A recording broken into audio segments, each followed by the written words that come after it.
What's up guys, welcome back to McLaren Media and welcome to another Lightroom tutorial. In today's video I'm going to be showing you how I edited this photo of a Porsche 911 GT3 RS racing car into this photo. So let's jump in.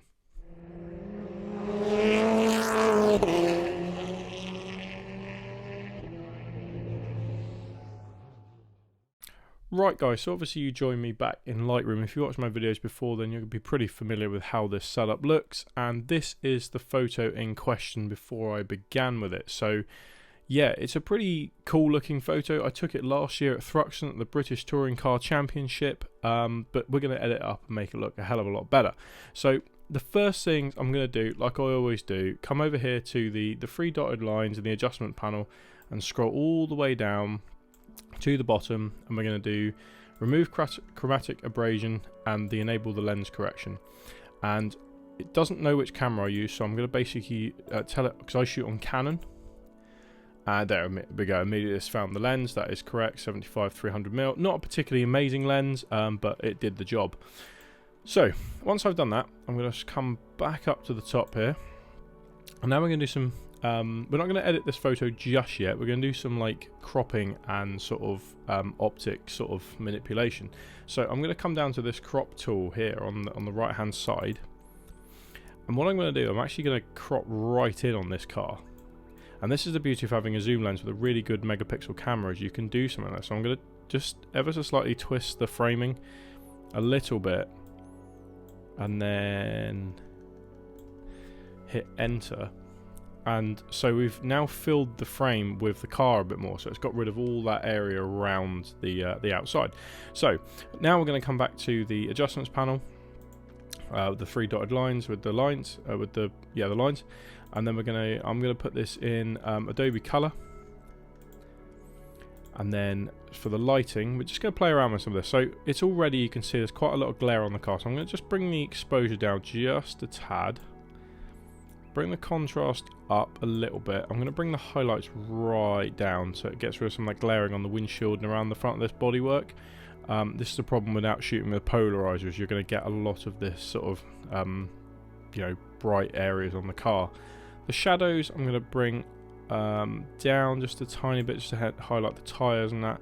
The whites again I'm going to bring down just to get rid of some of that whiting on the screen, and the blacks I'm going to bring down again. So there we go, we've got a really nice setup here of the car. I might even bring the highlights down a little bit more actually.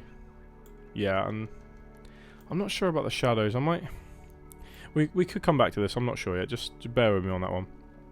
So now we're going to come down to the colour panel. Again, I always say white balance, it never seems to pick it up on mine, can't work out why. It was cloudy when I shot this photo, so immediately you can see the colour changes as soon as you tell it to do it was cloudy, and now I think that looks a bit more natural. So like I always do, we're going to come down, we're actually going to suck quite a bit of the life out of this photo with the saturation thing, not too much, still left some of the colour back there, and then we're going to come down to this colour mixer panel and we're going to add the colour back in manually. So I'm going to pull the blue up and the red, because this is a Domino's car if anyone has sort of realised.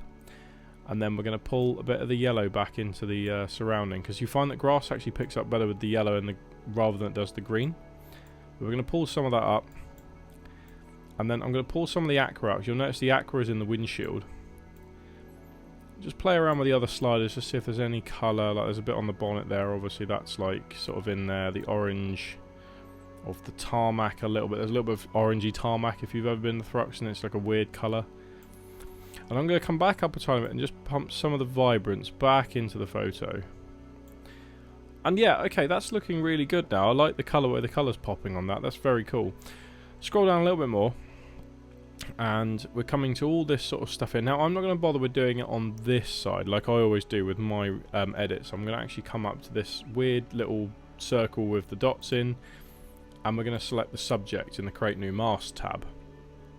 Now what this should be doing is finding the car, and I'm hoping it finds the car right, because it's a pretty nicely laid out photo, or like it's quite clear. If we highlight over that, see it's found it. Apart from the spoiler, not too particularly worried about the spoiler not being picked up, if I'm completely honest. So what we can do now is adjust the car manually. So I'm actually play around a little bit more with the lighting panel, because you can find you can sort of add a bit more of like the realism back to the shot, like there already, like pull some of the blacks down into the, oh yeah, see that already is looking really quite cool. We'll come down a little bit more to the effects panel.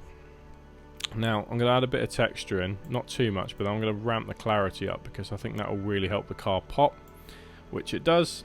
And then we're going to add a bit more sharpness, just an ever so slightly bit of sharpness and a little bit of noise reduction. And you can zoom in and you can sort of look around the panel of the car, look at the details. It's looking really quite sharp still.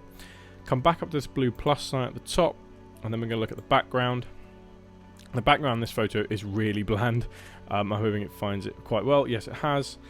So what I'm going to do, I'm going to actually, the photo itself I think is quite bland, so I'm going to pull a bit more exposure in, but I'm going to sort of bring the contrast down and bring the highlights down. Possibly just boost the shadows just a little bit. I'm thinking that looks quite cool actually. We're then going to sort of pump a little bit of yellow into it because it was summertime when I did this shot.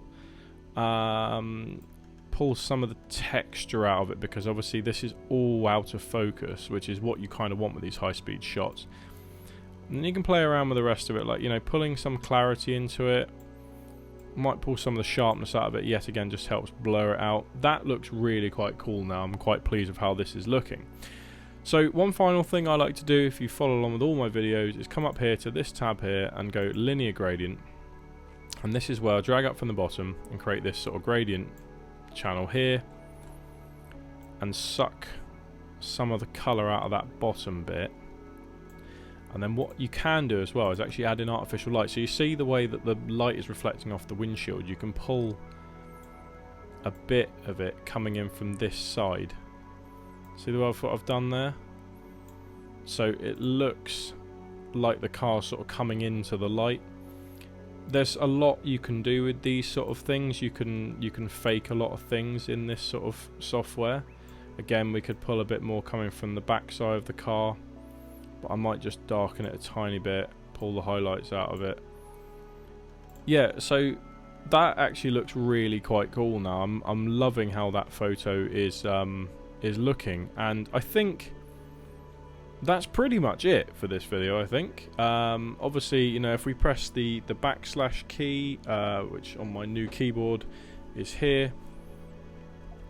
Oh, it's not doing it. We can come down to this little icon at the bottom here. So that's the original photo, and that's the edit. So you can see immediately how much difference that makes. That's a really flat picture. There's no color really in it. And then we'll click onto the edit I've just done, and that is the photo there. It looks really quite cool. Anyways guys, that is the end of this video. I hope you've enjoyed following along with this Lightroom tutorial. I noticed that these videos seem to be performing quite well, so I'm gathering that you guys like to see them because obviously this is what I do. I'm a professional photographer. I'm trying to get into motorsport. I'm going to try and do a bit more of it this year. Hopefully get out with a new camera and a new lens setup and do a lot more tutorials. If you are a photographer or a budding amateur photographer and there is something you want me to cover in these videos, then please let me know in the comments, because right now I'm just doing editorial videos. Like, if you want to know something specific, let me know in the comments, because I can also do Photoshop as well. So if there is something you want to know, let me know, guys. But yeah, so I hope you've enjoyed this video, guys. I've helped I've particularly turned this photo into this photo. I'm sure you can agree it looks really quite cool, because these cars are also really cool on track. If you've never been to the British Touring Car Championship, I would highly recommend it, because these Porsches are amazing to watch go around the Carrera Cup GB. But yeah, guys, apart from that, that is the end of this video. Don't forget to like, don't forget to give me a subscribe, and comment. I want to hear your comments on what you think this video is, and also leave me comments on content you want me to make in the future. I will see you in my next video, guys. Take care.